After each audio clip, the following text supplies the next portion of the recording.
देखिए, हम सब अपने अपने घर में रोशनी के लिए किसी न किसी लाइट सोर्स का इस्तेमाल करते हैं। या तो एलईडी बल्ब का इस्तेमाल करते हैं, या फिर कोई ट्यूबलाइट का इस्तेमाल कर रहे हैं, या फिर कोई रिंग लाइट, या कोई भी इस तरह का ऑप्शन हो सकता है। ठीक है। तो कभी आप नोटिस कीजिएगा, आपने लाइट को ऑन किया, ठीक है, और अब आप उस एलईडी बल्ब की तरफ या उस ट्यूबलाइट की तरफ जिससे वाइट कलर की रोशनी आ रही थी, डायरेक्ट ऑब्जर्व कर रहे हैं उसको। ठीक है। तो आपको वहाँ पर वाइट कलर की ऑब्जर्वेशन होगी। लेकिन क्या आपने कभी उस लाइट को स्केल की मदद से देखा है? आप एक बार ट्राई करके देखिएगा, अगर आपने अब तक नहीं देखा है। आप कोई नया स्केल परचेज़ कीजिए, डॉम्स का या किसी भी एक्सवाइजेड ब्रांड का, ठीक है, ट्रांसपेरेंट जो स्केल आता है। अब उस स्केल की मदद से अगर आप लाइट रेज को देखेंगे ना, उस लाइट सोर्स को डायरेक्ट विजुअलाइज ना करके उस स्केल की मदद से देखेंगे, तो आपको कलर्ड लाइंस दिखाई देंगी अपने स्केल में, मतलब विबग्योर दिखाई देता है। पर ऐसा कैसे भाई? अगर आप उस स्केल के बिना डायरेक्ट ऑब्जर्व कर रहे हैं लाइट सोर्स को, तो आपको वाइट लाइट दिखाई पड़ रही है। लेकिन अगर आप बीच में कोई एक ऐसा मीडियम ले आते हैं जो ट्रांसपेरेंट है, ग्लास का बना हुआ है ना, या फिर कोई भी और इस तरह की चीज़ हो सकती है, तो आपको कलर्ड स्ट्रिप दिख रही हैं। तो ऐसा कैसे? चलिए एक और एग्जांपल बताता हूँ मैं आपको। घर में रूम के अंदर कोई लाइट लगी हुई है, एलईडी बल्ब वगैरह था, आपने इसको ऑन किया हुआ है, रोशनी आ रही है, ठीक है, वाइट कलर वो प्रोवाइड कर रहा है। उसी के ठीक सामने वाली वॉल पर, ठीक है, फ्रंट वाली वॉल पर आपने कोई एलईडी स्क्रीन लगाई हुई है, लेकिन सप्लाई नहीं दे रहे हैं आप उसको, मतलब टीवी ऑफ है। ठीक है। तो आप नोटिस कीजिएगा टीवी की स्क्रीन पर, ठीक है, जो बल्ब से आने वाली रोशनी है वो कलर्ड फॉर्म में आपको दिखाई देगी। पर ऐसा कैसे?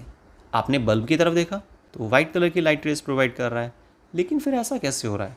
आज की वीडियो में हम इसी तरह के सारे डाउट्स को क्लियर करने वाले हैं। तो वीडियो को बिना स्किप करके स्टार्टिंग से लास्ट तक देखिएगा। मेरा नाम तुषार भारद्वाज, और ये आपका अपना फेवरेट चैनल साइंस वर्ल्ड। तो चलिए स्टार्ट करते हैं आज की वीडियो का टॉपिक, व्हाट इज़। देखिए, डिस्पर्शन का एक्चुअल मीनिंग क्या होता है? डिस्पर्शन एक कंप्लीट फिनोमेना है, एक घटना है, ठीक है, जिसमें वाइट लाइट जो किसी सोर्स से अराइज हो रही है ना, कोई भी सोर्स जो वाइट लाइट को प्रोड्यूस कर रहा है, वाइट लाइट स्प्लिट्स हो जाती है, बट जाती है 7 कलर्स में। लेकिन कब? जब ये किसी ग्लास के बने प्रिज्म से, या जैसे मैंने आपको स्टार्टिंग में एग्जांपल बताया था, ठीक है, कोई स्केल हो सकता है जो ट्रांसपेरेंट होना चाहिए ना, बिल्कुल अनयूज्ड होना चाहिए। ठीक है। तो ऐसा करने पर, या इस तरह के मटेरियल का इस्तेमाल करने पर, जब किसी वाइट लाइट को हम पास आउट करते हैं तो 7 कलर में बट जाती है, और इसी फिनोमेना को बोलते हैं डिस्पर्शन। तो डिस्पर्शन क्या है? Dispersion is a phenomena of splitting of white light. Dispersion क्या है? Splitting of white light into its 7 colours on passing through glass prism.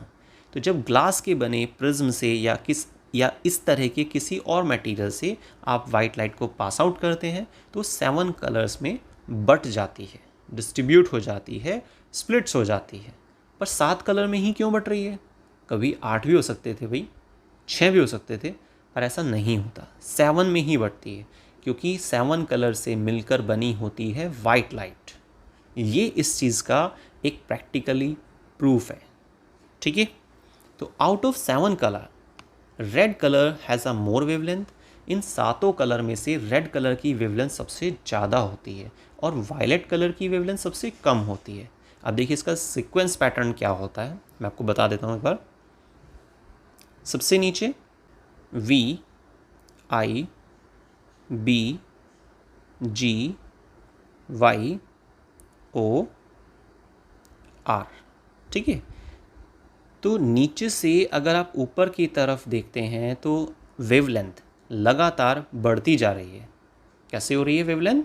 लगातार इंक्रीज हो रही है। मैं लिख देता हूँ इसको यहाँ पर। ठीक है। तो नीचे से ऊपर की तरफ कलर्स के अगर हम सीक्वेंस देखते हैं तो उसमें जो वेवलेंथ पैटर्न है वो लगातार बढ़ता चला जाता है।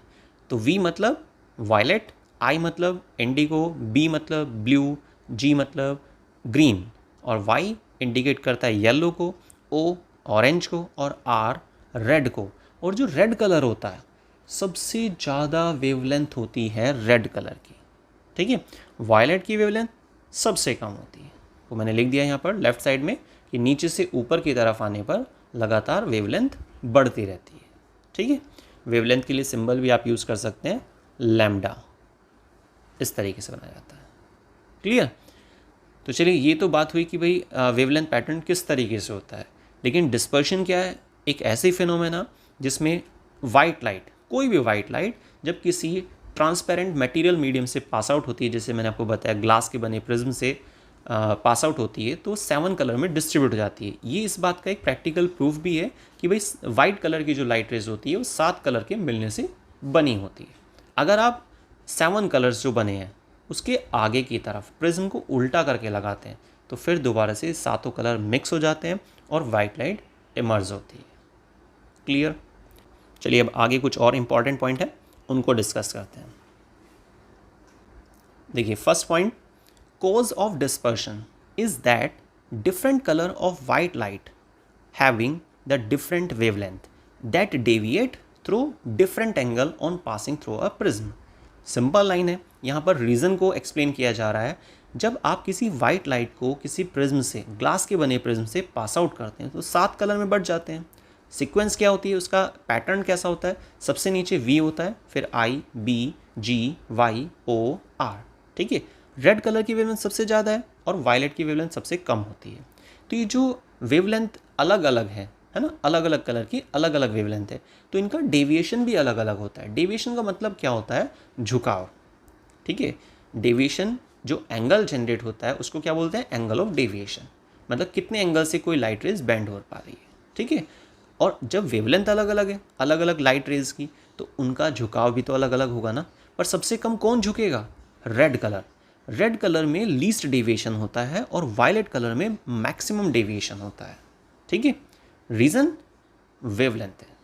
तो जिसकी वेवलेंथ ज़्यादा होती है वो बहुत ही कम डेविएट होता है, बहुत ही कम झुकता है, लगभग स्ट्रेट चल सकता है। क्लियर?